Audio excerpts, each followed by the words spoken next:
Ang nakikita ko lang po na bagay sa DPWH si General Torre, magaling siya maghukay. Katulad nung ginawa niya rin sa Kingdom of Jesus Christ. Pero bukod doon, ay wala akong nakikitang special qualifications niya para siya ay pumunta sa DPWH. Sa pagdating naman po sa NBI ay hindi po, very heavy-handed po at hindi sumusunod sa constitutional rights itong si General Torre para ilagay siya sa NBI at he has very big shoes to fill sapagkat matino po at maayos yung dating direktor ng NBI si former Judge Jaime Santiago. Attorney, po pwede ho bang ayan, wala nang audio. Pagkakatanggal sa pwesto ni Police General Torre, Nick Torre, dyan po nga sa Philippine National Police. Ano ho bang masasabi po muna ninyo? Ang masasabi ko po ay tama po yan at nagpakita po ng matibay na liderato ang ating DILG sa pamumuno ni Secretary John Vic Remulla sapagkat napakalinaw naman po na nagsagawa po ng malakihan o malawakang pagbalasa si General Torre nang wala pong pag-observe ng proper protocol na kung saan ito ay dapat idaan sa National Police Commission at noong siya ay ito po ay pinawalang bisa ng NAPOLCOM at ng kalihim ng DILG ay hindi po sumunod. So that is plain and clear na insubordination na dapat lamang pong patangan ng pagkaparusahan. Opo, pero yung pagkakatanggal po sa kanya at siyempre paglipat po sa bagong liderato ay marami pong nakapansin na hindi po naging formal. Baga, may seremonya pero hindi ganoon yung mainit yung pagtanggap at yung pagkakaalis niya ay para bang biglaan, ganun lang, immediately. Attorney. Opo, dapat po naman sapagkat actually po nagtataka ako at gusto ko na nga pong magkomento na kung bakit ang isang hepe ng ating kapulisan na tila yata ay ayaw sumunod at sumusuway sa utos ng mga mandakatataas sa kanya ay nananatili pa. Actually, ilang araw din po bago umaksyon ang liderato, ngunit ngayong umaksyon na, ay nararapat lamang po yun. Wala pong puwang sa ating police hierarchy ang isang chief PNP na hindi po sumusunod sa mga patakaran. Ako'y galing din po sa DILG noong panahon ni Pangulong Estrada at very clear naman po ang organizational structure ng PNP na ito po ay nasa ilalim ng DILG. Opo. Hindi ho ba ito makakaapekto naman po sa moral ng mga kapulisan po natin?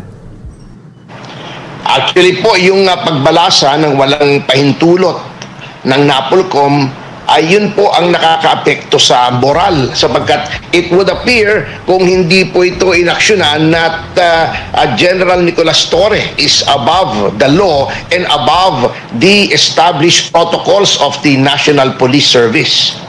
Opo. Wala ho ba kayong nakikitang epekto, implikasyon, attorney, doon sa mga naipatupad na ng mga polisiya po ni Nick Torre pagdating po sa peace and order sa bagong namumuno o mamumuno dito ngayon sa Philippine National Police?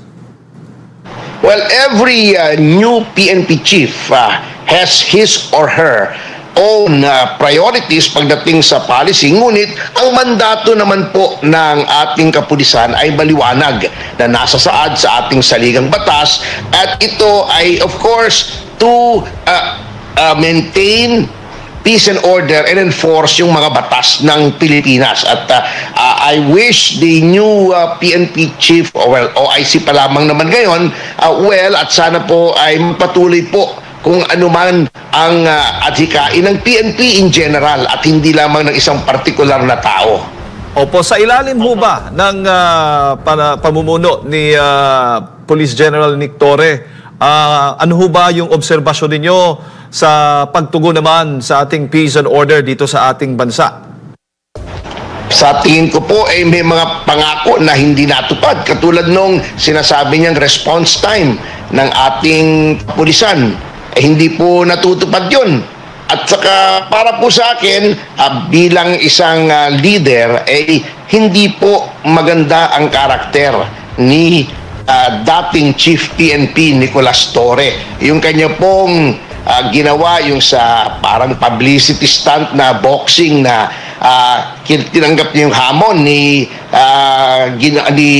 Duterte, ni Mayor Duterte, na yun pala, alam niya na wala pala dito sa bansa, nasa Singapore pala, pagkatapos he will claim victory. That shows a certain degree of mental dishonesty na hindi po bagay sa isang namumuno sa ating kapulisan. Yun lang naman po ang ilang bagay sapagkat napaka-iksi po ng stint ni General Torre, more or less 3 months lang, for any person to observe kung anong trend ng kanyang pamamalakad. Ngunit yung dalawang bagay lamang kung yun ay nagpapakita na karapat-dapat lamang po na siya po ay nasibak na. At yung latest nga, yung pagsuway sa mga nakatataas sa kanya sa hierarchy ng pamahalaan. Opo. Attorney, bago ko lang ipasa kay partner Admar, marami pong mga haka-haka o usap-usapan nga dahil nga inalis si Torres as PNP chief pero maaring ilipat naman po sa ibang posisyon. May nagsasabi,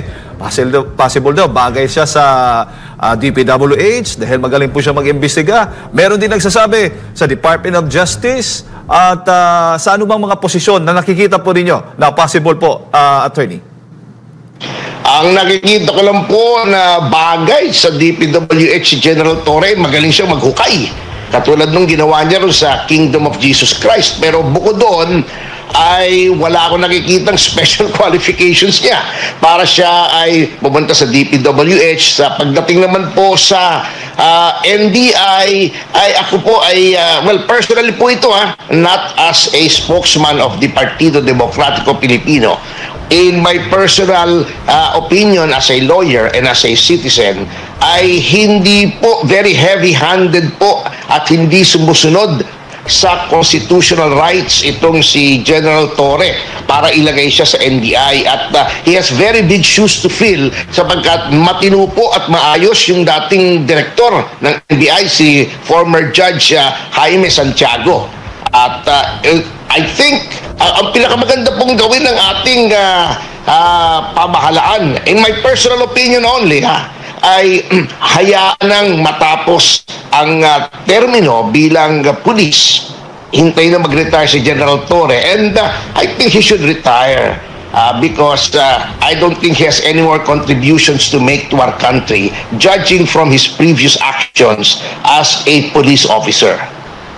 Attorney, magandang umaga, si Admar po ito. Nakikita niyo po ba na pinaiiral ng dating PNP chief yung personal na interest kasi hindi niya sinunod considering kanyang demote yung kanyang pangalawa sana na pinuno na ngayon ay tinalaga bilang PNP chief na matapos niya itong ipatapon doon sa Mindanao? Opo, sa akin po, hindi na yung personal na interest niya, kundi yung pagsunod na lamang sa patakaran. Ang isang PNP chief na hindi marunong sumunod sa regulasyon, ang hindi marunong sumunod sa mga nakatataas kanya, ay hindi dapat maging hepe ng PNP. Sapagkat it is a position that requires not only leadership, not only skills as a policeman, as an investigator, pero higit sa lahat, respect for the rule of law and obedience to the chain of command.